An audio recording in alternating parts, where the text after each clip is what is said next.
kitab Hakim-Hakim. Ingatkah Anda setelah Yosua memimpin bangsa Israel ke tanah perjanjian, ia berseru agar mereka tetap setia akan perjanjian mereka dengan Allah dengan mematuhi hukum Taurat. Dengan melakukan hal ini, bangsa-bangsa lain akan melihat siapa sesungguhnya Allah Israel itu. Nah, kitab Hakim-Hakim ini diawali dengan kematian Yosua dan inti kitab ini bercerita tentang berbagai kegagalan total bangsa Israel. Nama kitab ini diambil dari berbagai model kepemimpinan yang dimiliki bangsa Israel pada zaman itu. Sebelum mereka memiliki raja, bangsa Israel dipimpin oleh hakim-hakim. Nah, Anda jangan membayangkan sebuah ruang pengadilan. Karena yang dimaksud di sini adalah mereka yang mengepalai sebuah wilayah, sekaligus juga sebagai pemimpin politik dan militer. Jadi lebih seperti seorang kepala suku. Dan perlu diingat, bahwa kitab Hakim-Hakim ini adalah kitab yang sungguh menggelisahkan hati dan kejam karena menceritakan kisah tragis kerusakan moral bangsa Israel, kepemimpinan yang buruk, dan bagaimana mereka menjadi bangsa yang tidak ada bedanya dengan orang Kanaan. Namun kisah sedih ini juga dimaksudkan untuk membangkitkan sebuah harapan besar bagi masa depan mereka, dan Anda bisa melihatnya dalam susunan kitab ini. Ada sebuah pendahuluan yang menyusun tahapan terjadinya kegagalan bangsa Israel ketika mereka tidak mengusir orang Kanaan yang tersisa saat itu. Kemudian bagian utama dari kitab ini bercerita tentang meningkatnya kejahatan para hakim Israel. Perkembangan selanjutnya malah menunjukkan betapa kehidupan para pemimpin Israel berubah mulai dari baik, ke cukup baik, ke buruk, dan ke sangat buruk. Bagian akhir bahkan lebih menggelisahkan lagi, dan menunjukkan kejahatan orang-orang Israel secara keseluruhan. Nah, mari kita telusuri dan selidiki setiap bagiannya lebih dalam lagi. Bagian awal dimulai dengan kehidupan bangsa Israel di wilayah mereka di tanah perjanjian. Nah, ketika Yosua mengalahkan beberapa kota penting di Kanaan saat itu, sebenarnya masih banyak lagi daerah yang harus direbut dan masih banyak orang Kanaan yang tinggal di situ. Karena itu di pasal 1, menunjukkan daftar panjang dari kelompok-kelompok orang Kanaan yang gagal diusir oleh bangsa Israel.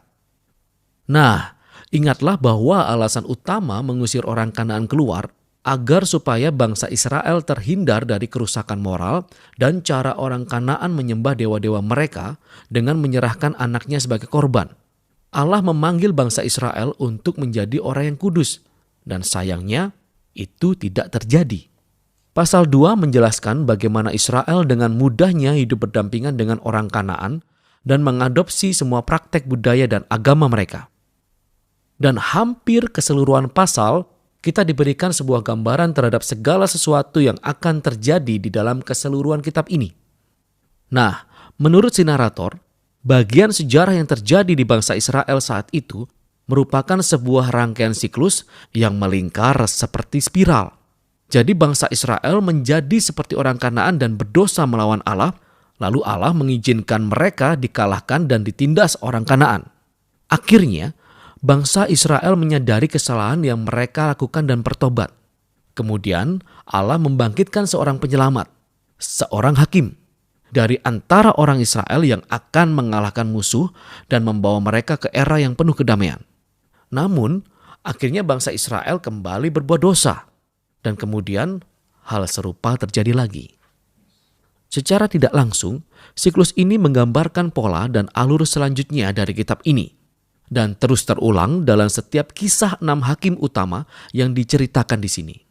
Nah, kisah tentang 3 hakim pertama, Otniel, Ehud, dan Deborah, adalah kisah petualangan yang sangat berani dan penuh pertumpahan darah, baik untuk hakim itu sendiri atau orang-orang yang membantu mengalahkan musuh-musuh mereka dan membebaskan orang-orang Israel.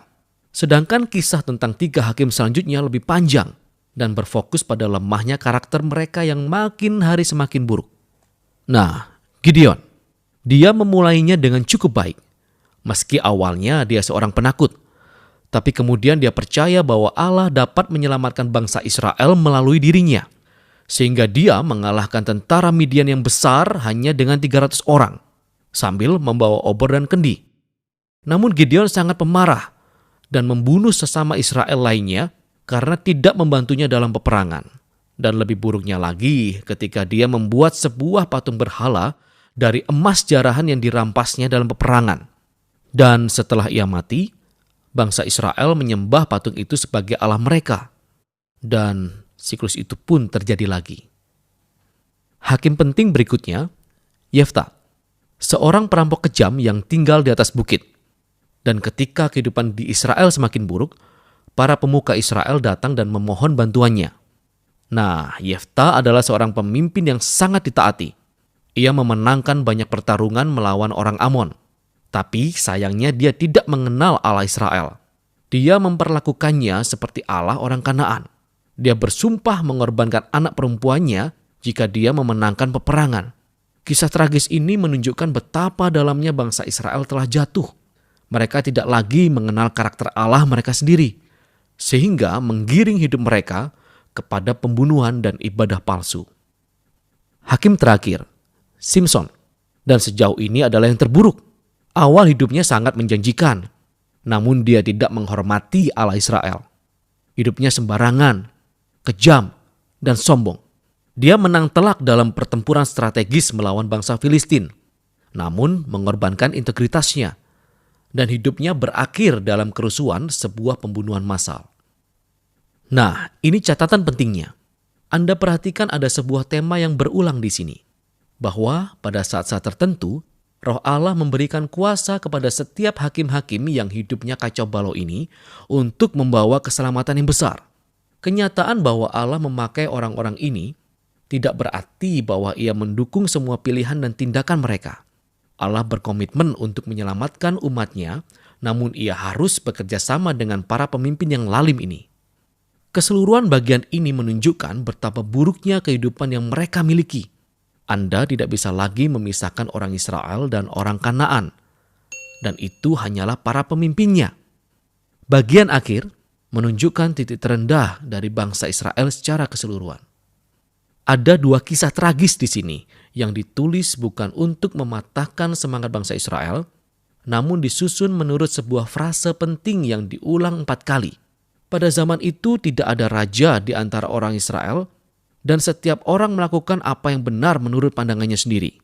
Kisah pertama tentang seorang Israel bernama Mika yang membuat sebuah kuil khusus untuk berhala sembahannya, yang kemudian dijarah oleh tentara-tentara rahasia yang dikirim suku Dan. Jadi, mereka datang dan mencuri semuanya, lalu pergi dan membakar Lais, kota yang aman dan tentram hingga luluh lantak, serta membunuh semua penduduknya. Kisah yang sungguh-sungguh mengerikan. Ketika Israel melupakan Allahnya, kekuasaan mereka semakin besar dan mereka bertindak sesuka hati. Kisah terakhir dari kitab ini malah lebih buruk lagi, yaitu kisah yang sangat mengejutkan tentang kekerasan seksual dan kekerasan lainnya yang membawa Israel pada perang sipil pertamanya. Benar-benar sangat menggelisahkan hati. Dan itulah intinya.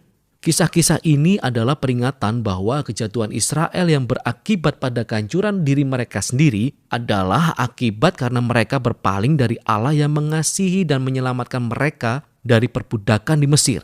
Dan sekarang mereka perlu dibebaskan kembali dari diri mereka sendiri. Satu-satunya secercah harapan dalam kisah ini ditemukan di baris yang diulang pada bagian akhir yang membentuk kalimat terakhir dari kitab ini. Tidak ada raja di Israel. Sehingga kitab-kitab selanjutnya disusun untuk menceritakan asal-usul keluarga Raja Daud di kitab Rut dan asal-usul kerajaan Israel itu sendiri di kitab 1 Samuel. Tapi kisah dari kitab Hakim-Hakim ini memiliki nilai pembelajaran yang sederhana terhadap kondisi manusia.